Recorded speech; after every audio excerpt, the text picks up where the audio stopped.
Okay, welcome back to another episode of the PowerDrift Podcast. And this is a conversation that can go on for eternity. I mean, it's such a, and I'm sure you have already read the title of the podcast. This is a podcast where we talk about our favorite motorcycles or motorcycle and cars or car. Car, yeah. And I've got Karan Singh with me. And I think, without wasting any more time, we should get right into it. But before we do that, let us remind our viewers that this podcast is not just available on YouTube as video, but it's also available in the audio format on all the podcasting platforms. So Spotify, Apple Podcasts, Google Podcasts, and wherever podcasts are available on planet Earth.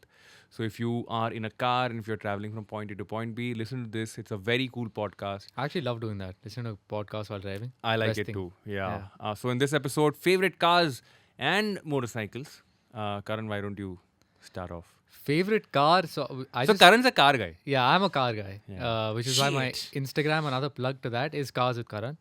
But Why do you like cars, man? Why don't you like motorcycles? I mean, I'm sure you like motorcycles. for but as long as I can't even tell you, Varun, for as long as I can remember, I've been mad about cars.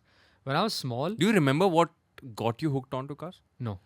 Okay. But I vaguely remember what led to it, maybe. So firstly, my dad used to take me in his lap, and not endorsing this, but Yeah. at that time, Yeah, yeah, safety yeah, was a yeah. very different, very much looser, this thing.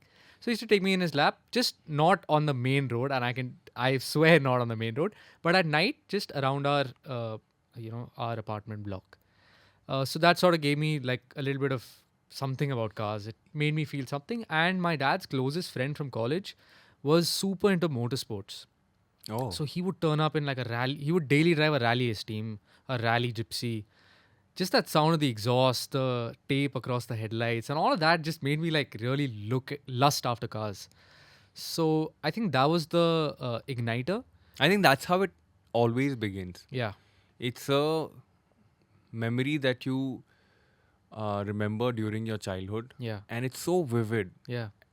And every time you think of it, it brings back Yeah. happy memories. Yeah.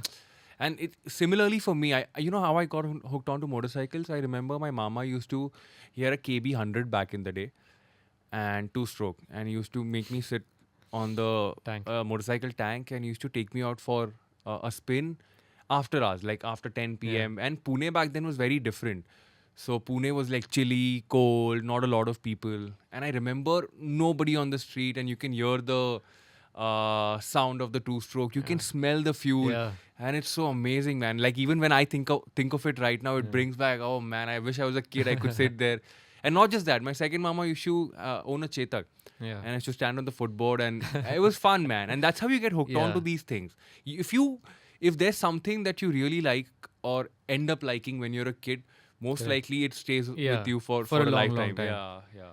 So I used to, all my parents' savings, I would say 98.7% of the reason why my parents aren't billionaires today is because all the money used to go in buying me toy cars. Every single penny used to go in buying me toy cars. I used to not hear a no. So if we go to the toy shop, I have to walk out with a new car. There was no two ways about it. And So this is like a scale model.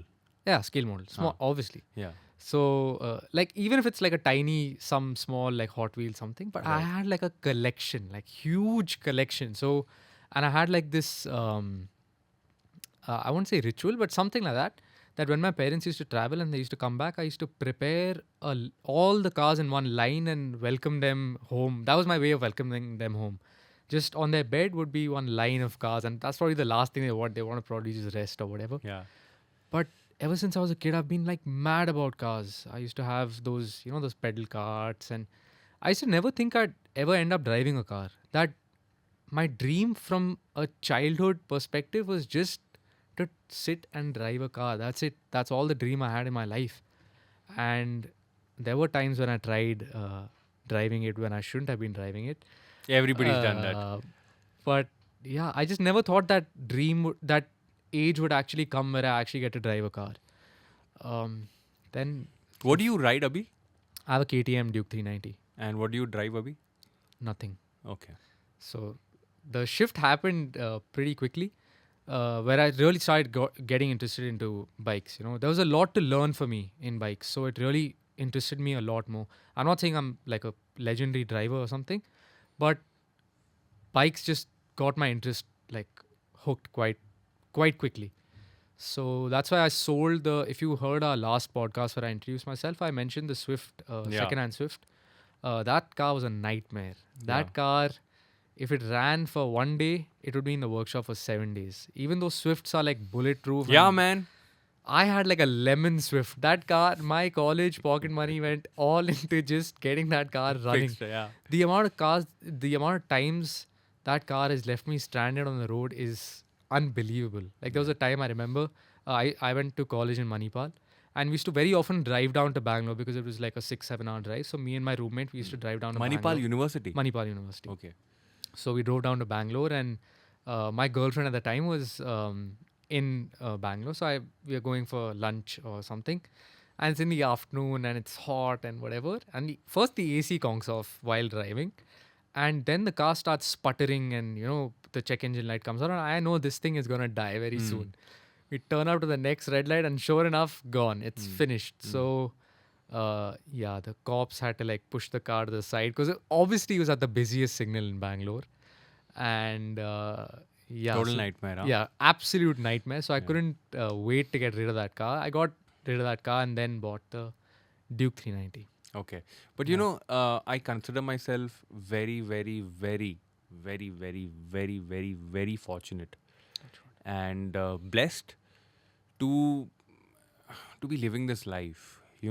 I mean, there are days where I just go back to my phone gallery and I just look at the number of motorcycles and the number of cars that I've ridden and driven over the past 8 years, and it's amazing, man. Yeah. The best part about a job is that you get to ride so many. Exactly. And that's exactly what's brought me to this topic. It's so difficult to choose and really have your heart on one product because you're experiencing so many genres of motorcycling. And especially as passionate people, we love so many. Like your heart is at 5 motorcycles or 10 cars, or Yeah. picking that one is tough. But I have one. Even I have one. Yeah. I have a car and a bike. I actually have 3 cars, two or bikes. I've got one car. Okay. Okay, let me get that out of the way. Yeah, get your car out of the way. So, I remember going to Bombay to pick up this car with Ronak, who used to work at PD. And we were in our long-term Tucson, and the car had to be picked up from Vashi. And we were doing some social stuff around it. And we were like, okay, we'll get it. The car's a M5 competition. Yeah. And I've ridden and I've driven fast cars, and I've sat in fast cars, and all of those things have happened. But on the way back, Ronak is like, "Tu chala." I'm like, I will ride it. I will drive it. Fuck, I keep saying ride so often. I told Ronak I'll drive it after the first toll on the expressway because we'll take a stop, we'll take a pee break, and we'll have some food and then push towards Pune. So we stop at the food stop, exchange seats, and after that, I'm telling you, I'm not driving this fast, but I've kept this at like 100, cruise control on because there are cameras, speed traps, stuff like that. And you start climbing the ghats. Yeah. And Ronak calls me and says, "Bro, try not to brake. Don't brake as much." Okay. So I was like, "What do you mean?" He's like, "Take the corner comfortably, but take the corner the way the car wants to go, and trust me on this." Yeah. And I kid you not, the car, I cannot even explain it, man. It was darting. It was darting. Like you look there, it's vision, yeah? You look into the corner that you're going, right? So you look there and the car's there. Yeah. You look there and the car's there. And there is no body roll. There is no feeling of and it's also probably the smoothest car that I've ever ridden. At 100, it felt like I'm on a magic carpet. No firmness, nothing. It just felt like I'm on a magic carpet. Wow. And it's just one pedal away from going like ballistic. I mean, I did not go ballistic because again, expensive car. I want to. My joy of experiencing a car is to take it easy. Of course, you're at a racetrack, hammer it, and you can push it to the limit. But otherwise, I like no matter how fast the car is. Like I've driven Rohan Supra. I've driven the Lambo as well. And I've taken it very easy. And Rohan is like, nahi, tu bhaga na. And I'm like, it's not my thing. I like cars when they are like at 60, 80, 100. Yeah. But do you do pulls from 0 to 80, 0 to 100? Or no? Just no. very calm. One, it's not my car. Okay. Second, it's not my thing also. Okay. But that memory of driving the M5 from Lonavala to Pune, I can never get over it. It felt like I'm on a magic carpet. It felt like it could read my mind. Wow. Like I'm about to say, take a turn, and the car's like, hold on, brother, I'll do it for you. And it was darting, man. I can't even explain it how. And that's the most memorable experience that I've had in a car. It was amazing. Ever. Wow. But I've heard from a lot of people that Porsches are also amazing in terms of the drive experience. I've never driven one, but man. And I think the second experience in terms of just performance was the I-Pace.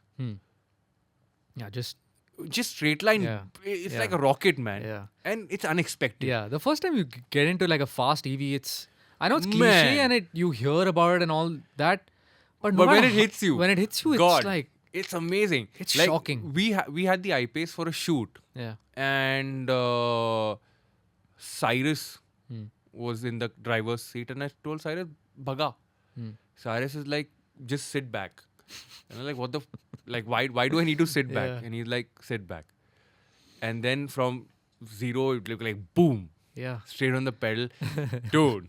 When that torque hits you, Yeah. electric torque is different, man. It's different gravy. Yeah, It's different. yeah. When that hits you, I'm like, God. And I've still heard that the e-tron is even more powerful in Oh, terms of performance. it's wild. Yeah. It It's- started off for me with the EQC, Yeah. and then I experienced the I-Pace because the EQC, I was like, Ronak was sitting, and I was like, Ronak is like, I told Ronak, Bhaga. Yeah. Ronak is like, okay, and boom, and I'm like, wow. Straight hit my head on the seat, and I'm like, damn, this is fast. Yeah. And then I jumped onto the I-Pace, but I never got a chance to sit in the e-tron. So I haven't sat in the standard e-tron, but I sat in the RS GT. e-tron. The RS, okay. Oh my! The first time I drove it, I got a cramp in my leg, Dude, it's fast. and that's after half a day of driving the Porsche Taycan. Yeah. And I was like, "There's no way it swallows the road ahead. Yeah. It just like you press the throttle and you're there. You're there. You have to really. I know we keep saying this that you have to recalibrate your brain, but you really do have to recalibrate your brain. Because your brain's not Yeah. used to that Yeah. speed. even a Ferrari, it builds speed. No matter how quickly, but it builds speed. Yeah. On these cars, it's It's instant. It's like No lag. it's wild. Yeah, it's wild, man. Yeah. Now let's talk about your favorite motorcycle. Let's get that out of the way. Because you're a car Okay. guy. Let's get the motorcycle out of the way. So the favorite motorcycle of the year has to be the Ducati Streetfighter V2. I rode it pretty V2? V2, yeah. V2? Yeah, I haven't ridden the V4S yet or the V4 yet. Oh. But man, what a machine! So I rode it on the track at BIC as well as the road, and so there was a gap of maybe a week between the two. Yeah.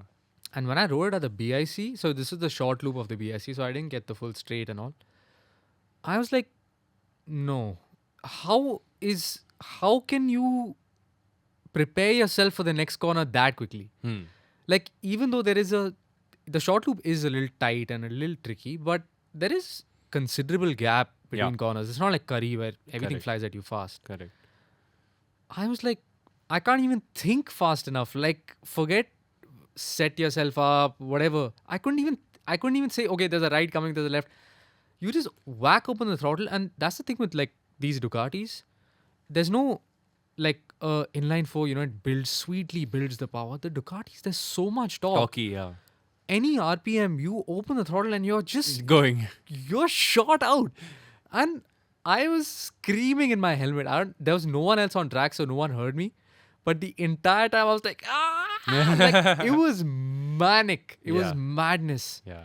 And the thing is, like, even though you feel, so it takes a few laps, at least for me, it took me a few laps, maybe 6, 7, 8 laps to even get a feel for, okay, this is the pace I need to be thinking at. Right. After that, I started getting a little bit more comfortable, pushing the bike a little bit more. I must have spent about 20 minutes riding it. And over that one stint. And when I rode it again, I was a little more comfortable. And then you still realize that the bike is barely even scratching its surface, at least for at least for me, like I wasn't even probably close to 50% of its potential. Right. And you realize that on the basis of how it responds, the brakes are perfectly fine. It's stable to a point where it just does not move from its line. Correct. I used to think, and this is something I realized when I dropped the Ducati back to the showroom and I rode my KTM back from there. I used to think the KTM is, wow, man, this is like sharp, it's stable, it leans into the corner really well. And I was riding the KTM back, same corner, not on the track, this is on the road. Same corner, similar speed. And the bike is like leaving its line and bobbing a little bit. And I'm like, man, that, like, even if it's the same speed, even if you're doing 100 on a Ducati, the bike just inspires so much confidence. And this is maybe not even pushing it to 50% of its limits. Yeah. So after I rode it on the track, I had to take it for one of our awards later, a week later. Yeah. And the only thing I was thinking so I went on my bike on my 390, and the only thing I was thinking on the way, it was about a 40-minute ride from my old office. And the only thing I was thinking was, how can someone need to go faster than the 390? The 390 is so beautiful because The 390 is a beautiful bike. it's a beautiful bike, Yeah. and it's got the right amount of performance, the right gear, everything Everything is right. everything is right for that bike. Correct. And pretty much at no point when you're riding a 390, no matter, even if you've ridden the biggest bikes, at no point when you're riding a 390 do you say, oh, I wish I had more power, right? And I was thinking the same thing, like, do I need 110, 120 extra horses? And obviously the answer in my head was like a raging no. And anyways, I reached the showroom, picked up the bike. I was going to meet a friend. And thankfully, the route to the friend's house was an empty road. Yeah. And I get on the road, I open the throttle, and I'm like, no, that's not possible. How can someone pay 17 lakhs and not sign like a death waiver and pick up this bike? It shouldn't be allowed. Yeah. I mean, you can't go full throttle. Yeah. Like, I had, on the way to that friend's house, it must have been like a 20-minute ride. I didn't cross second gear. Yeah. And I didn't reach the end of second gear because on these bikes, like peak And power. this is still the V2. This is still the V2. I was like I'm smiling even now. If you can see on YouTube, I'm still even smiling now. The performance is incredible. It's Dude, if you think the V2 is that overwhelming, you should ride the V4. Oh my God. I can't even imagine. Yeah, it's so. I want to talk about my favorite motorcycles. Okay. And this is strictly from an experience perspective. Okay. Like I've got, and it's that part of my life where I've gotten off the motorcycle and I've never stopped thinking about it. Like even to this day, I think about the ride that I experienced on the motorcycle. It's a surprise, but the first one is, actually a lot of people who follow me on Instagram and elsewhere know my favorite motorcycle. It's the Pikes Peak. Okay. The multi. It was the 1260 Pikes Peak, and I don't know, man. There was something about it. The performance, the handling, the quick shifter, the Termi exhaust, just how effortless it was. So much so that every time, like every 3 months, I used to call up Ducati. I was like, "Bike free hai kya? Kya kidhar hai bike? Meko chalana hai." And I used to take it. And I remember doing, I think, close to like 3,000 kilometers on the Pikes Peak. Took it to Goa, took it to Hyderabad. Wow. I've used that bike and I loved it. And I don't know, man. It's everything put together. Yeah. It's like you want to go to a racetrack, let's do it. Yeah. You want to go fast, let's do it. You want to go around a corner scraping your knee, let's do it. Yeah. You want to tour, let's do it. You want to ride in the city, it's everything. Yeah. And man, I can never forget the 1260 Pikes Peak till the V4 came along. Yeah. And the V4 is also another experience. Yeah. But for me, it's still the Pikes Peak, that particular motorcycle, the 1260 Pikes Peak. It was just everything that came together really well. The second motorcycle is actually an MV Agusta. Okay. It's the F3. We were shooting Game of Performance at BIC. Had to go pick up the motorcycle from Pune and then we were going to truck it to Delhi. Yeah. We take the motorcycle down at Delhi. I take a couple of warm-up laps because you need to get used to the motorcycle, warm-up tires, blah, blah, whatever it is. And man, it's a similar thing, you know. It's everything Yeah. coming together. I back then, which is about like I think 4 years ago, I felt that the MV had the best quick shifter of all time. Oh, really? It never missed. It never missed. It was so smooth. It was so precise.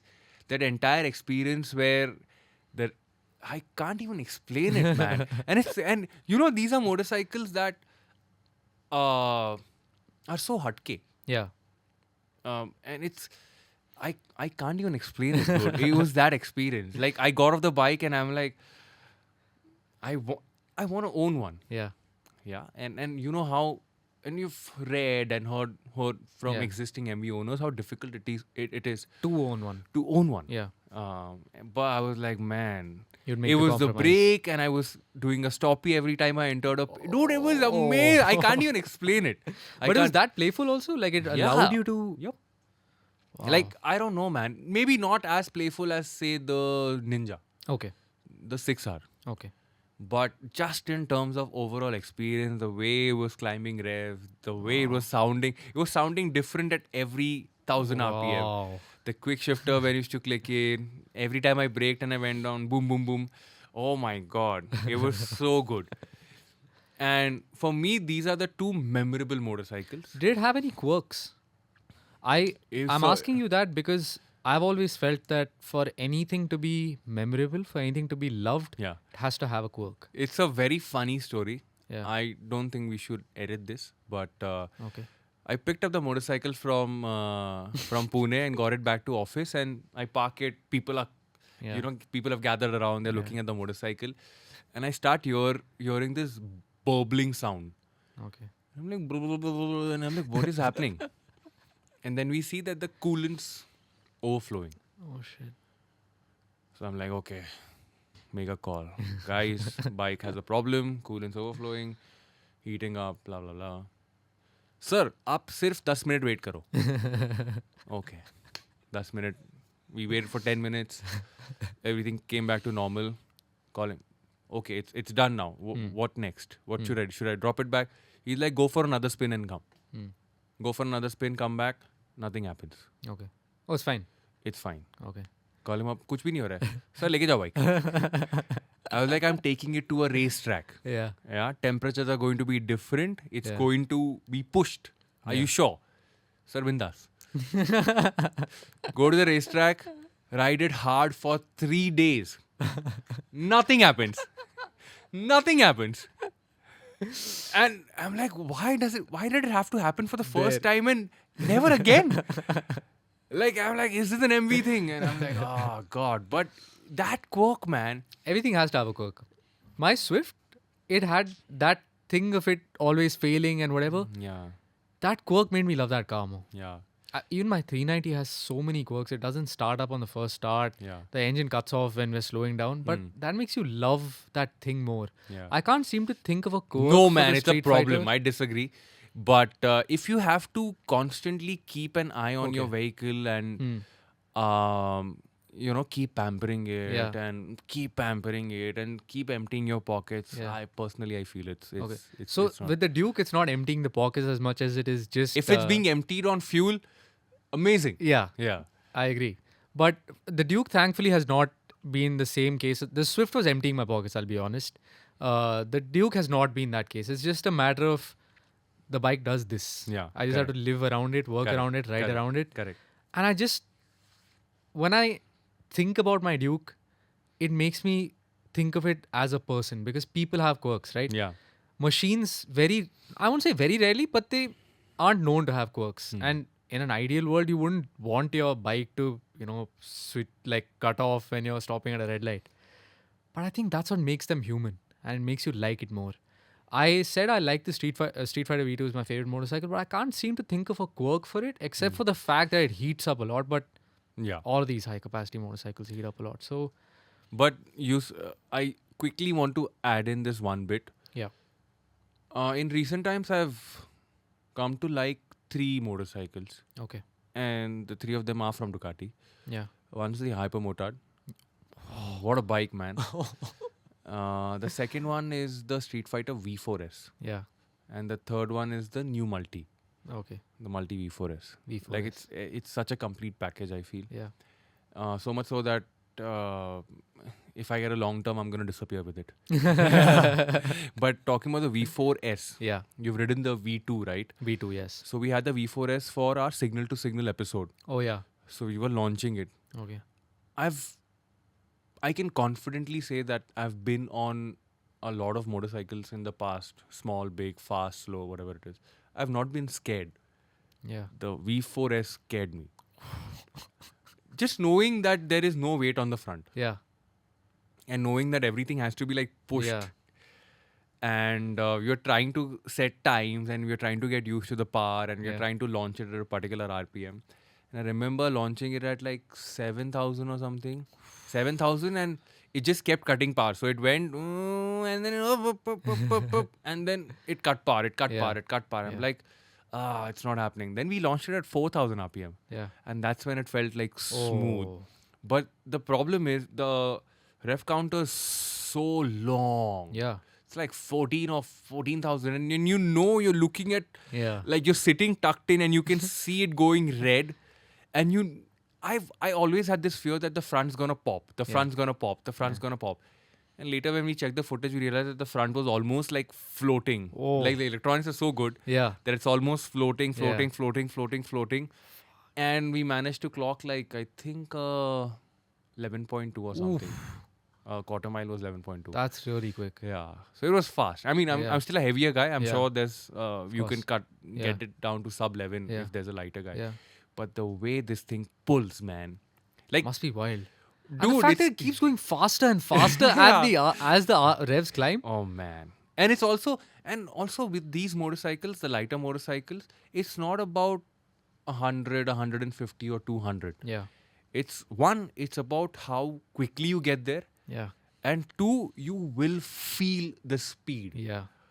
In a car, because you're so Correct. cocooned and you're in a shell, you don't understand speed. Yeah. Even if you're 140, you'll feel, okay, we are Yeah. at 140, I'm okay. Yeah. 140 on a motorcycle, you will feel feel it. 140 You on feel a it. motorcycle. Yeah. So that was my experience where I felt scared. But I want to know your favorite car now. My favorite car, first I'll tell you my favorite car of the year. Yeah. I would say that's the Scorpio N. It's a Okay. bit of a surprise. It's nothing fancy or anything like that. Yeah. But people who know me know that I love Scorpios. I know I'm from Delhi and it's a very typical thing to have like a black Scorpio with yeah. 23-inch rims. But the Scorpio N, there's just something about it. Again, it's got a few quirks. It's not perfect. But it's such a enjoyable car. Like, I mostly listen to rap when I'm listening to music. It's 90% rap, 10% techno, and that's it. Most of the time, I don't listen to anything else. Maybe 1% rock. And I have a Punjabi playlist, I won't lie. When I got into the Scorpio, and the first thing I did is just play that Punjabi playlist. Like, that vibe of the car is just, you feel like the king of the road, and it gives you so much joy. Like, you don't have to push people around for you to feel that. The fact that you can just blast through any pothole. If there's a jam and there's like a road going on the side, you can just take that road carefree. The fact that car just feels like an enabler, you know? You never feel limited by anything in that car. Nothing, no pavement, no footpath, no pothole, nothing can like stop you from doing something. Correct. I just love that about the car. It's got character. It's got quirks. I think it looks mad. Yes, I would have mine in black. Yes, I would tint the windows and I would get like 23, 30-inch rims. But I love that car. I really, really do love it. And I think a second top favorite car is something the that's year. of all time. All time, yeah. Is No, tell me your favorite car of all time. all time. Yeah. I wouldn't say this is number one, but it's up there, and it's the Harrier. It's a Tata Of Harrier. all time? Of all time. Really? I love that car. Okay. I was low-key expecting like a performance car or something. Like one of the fast cars. Yeah, the thing is, like, I've driven a Ferrari F8 and a Ferrari Portofino on the same day. But of course, they're great experiences and it's something I'll never forget my entire life. So the first time you drive a Ferrari, you know, thumbing that red starter button, there's that Manitino switch, it comes alive with a horse, and it's a mental experience even if you're not going fast. But you always feel like you're not doing it justice. Like, I drove it in Mumbai at rush hour. And Ferrari. yeah. Okay. And this is my, oh yeah, by the way, this is my first time driving a fast car. I'd never driven an AMG, never driven an M car, never driven an RS car. The fastest car I'd driven before this 780 bhp F8 was a 300 horsepower turbocharged Lancer CDR, which was also fast. But the jump from 300 to 780, I couldn't prepare for it. And I was just like overawed by the entire experience. I was like, what? Like, what? And of course, it's everything every kid dreams of is driving a Ferrari. So, of course, the Ferrari is there in the top. But the car that I really connected with on a very one-to-one basis Harrier. is the Harrier. Okay. So, I had it during the lockdown, the first lockdown, I had the car. And of course, lockdown, the streets were empty and, it was all empty roads and stuff like that. And I was in Delhi and the car was there with me. And there's no other car in the segment, I feel personally at least, that I would get up and want to drive. The Harrier made me want to get up and drive. I wanted to, if I saw a pothole in the Harrier, I would sway away from the path that I was taking and go and hit that pothole, because the way it takes all that, just, it's beautiful. I made my mom drive it. I made my dad. My dad was very, is a person who doesn't like Tatas at all. I remember as a kid, we were about to buy the Scorpio at the time. And we went and checked out the Tata Safari, and he wasn't a fan of it. He didn't like the finishing, and he didn't like the car as a whole. And he was just never into Tatas after that. And I said, just drive this. And he was like, man, like that car, there's just something about it. The way you're sitting, the way it I think it looks fantastic. It's been Especially the dark edition. Dude, it looks so good. It looks so good. And if I see a Harrier in my mirror, first I move to the side, let the guy go, then I drool over it. Anyone who sat with me in the car and seen a Harrier pass by knows this. I drool over Harriers all the time. I love that car. That's a surprise. I love that car. I mean, it's just, there's just something about it. Yes, of course. So that's your favorite. I wouldn't say top one, but because What's your top one? It's the first thing that came to my mind. I'll be honest about that. Harrier came to my mind first. Got of the year, yes, Scorpio N. But Harrier came to my mind first. I would say of all time, maybe it's the E63. And for similar... AMG E63. And it's for similar reasons. Isn't this the dark blue? Was it the same car? It's the dark grey one. The facelift one. Acha. And it's a similar reason as to what you said. So this was on a shoot and we were in Chikmagalur for the AMG. Some customer, this thing. And we also had the media fleet with us. And it's at like super early in the morning. The sun hasn't come out yet, and Chikmagalur is a small town, right? So we're rolling out of the hotel, and I hop into the A35, and one of my colleagues says, I'll drive this, you drive that, because he was in the E63 all day the previous day. So he said, and he's a really good friend of mine, so he said, you go experience that. So I'm like, okay. And I'd never driven a full-blown AMG at that point. The A35 is really nice and really accessible power and all that, but you don't lose your mind over it. So I get into the E63, we're rolling out of the hotel. There's a GLE 63 ahead of me, A35 behind me.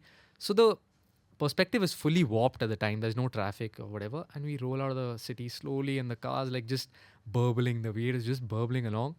And I let the GLE 63 go a little far ahead. And then I gas it.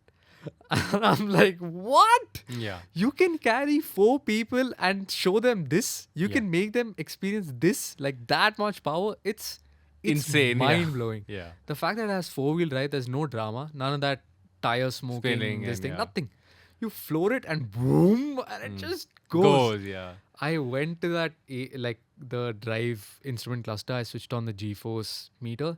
And whatever I did that day was just not 0 to 60, but I would just do 20 kmph pull. So if I'm at 60, I would just floor it till 80 and just feel that rush is wild. Yeah. I must have not even crossed 120. Yeah.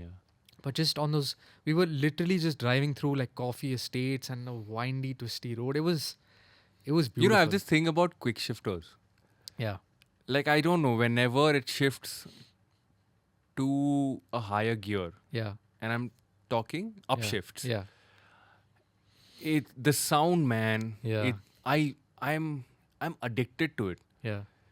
Like, I just like to listen to the fuel getting cut and that Yeah. bang that happened. Like it's like Yeah. a pop, pop, pop. Yeah. Even with I remember driving one of the SUVs, one of the AMG SUVs, and it had that sound. Oh, and you that could fart. Oh my god! yeah. And I remember just going first, second, third gear. Yeah. Pop, pop, brrr, pop, pop, brrr. Man, it's so too- addictive. It's You too know, with addictive. motorcycle, because Yeah. motorcycles is much more. Yeah. The experience is much more close. Yeah. Like that You're aural right there. feel. Yeah. Like you know the Streetfighter dude. Yeah.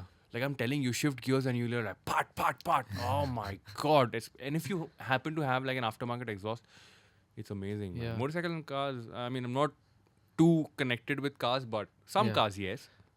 But that sound is a very big It's part of it plays a huge, part. And it plays a huge part in enjoying the car or the motorcycle at a legal speed. Yep, it does. You don't have to take a V8 to 300 to enjoy No. the sound. It Stay in feels like special. speed limits and you'll still Yeah. enjoy it. And that's something I think is missing with EVs is that they don't feel special. At least, like I personally feel, they don't feel special unless you do that acceleration. Yeah. Versus on a Ducati or even an AMG V8 or something like that, you can just open the throttle for a second, let off, and just hear it pop and crackle. and Oh my god, yeah. It's it gonna be just- amazing. yeah. Yeah. I mean, I don't know what the future holds, but all in all, I think I wanna sort of summarize this by saying that we have been extremely fortunate Yeah. to have ridden and driven so many nice motorcycles and nice cars over the years. And you're still young and you have a long Yeah. life ahead of you, and you're gonna get to ride and drive a lot more. But man, motorcycles are special, and I think for Cars you are. for you, I think you're gonna both. I think both are. yeah, super in their special. own way. In their own ways, but yeah. speaking of like strictly motorcycles, because I'm a motorcycle guy, it's amazing. Yeah. And you know, cherish it till they are here, because the future is going to be different. Yeah. So enjoy it till it is here, and yeah, man, ride safe. Before we end, one sec. What's your favorite motorcycle engine? Inline 4, Okay. because Any I particular- own one. Oh, okay. Yeah. Yeah, I've makes sense. always enjoyed. You know, you spoke of sound being Yeah. an important factor. Yeah. I still feel nothing can get close to the sound of an inline Yeah, 4. that's true. Those high revs, 10,000 plus, especially with like a nice sound system. Yeah, It's amazing. that's true.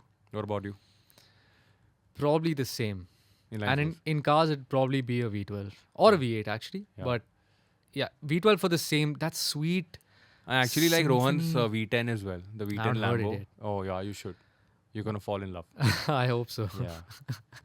Superb, man. Anyway, I think I hope you enjoyed this podcast as well, where Karan and I spoke of our favorite motorcycles and cars, and I'm sure you guys watching this as well, I'm sure you have your list. So why don't you? Comment below Uh, and Yeah, let us know, man. Yeah. This is going to be an interesting Yeah, list, interesting yeah. comment section. yeah.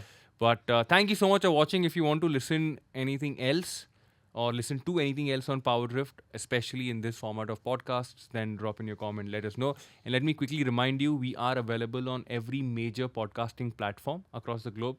So Apple, Google, Castbox, Spotify, everywhere. Please, if you want to listen to this in an audio format, log into any of these podcasting platforms and you can listen to us. Search for the PowerDrift Podcast. And of course, this is in a video format as well on YouTube. Thank you so much. My name is Varun Painter, and I will see you later is my sign off. My name is Karan Singh, and I'll think of a sign off for the next time. Sure. All right. See you guys. See you guys. Bye.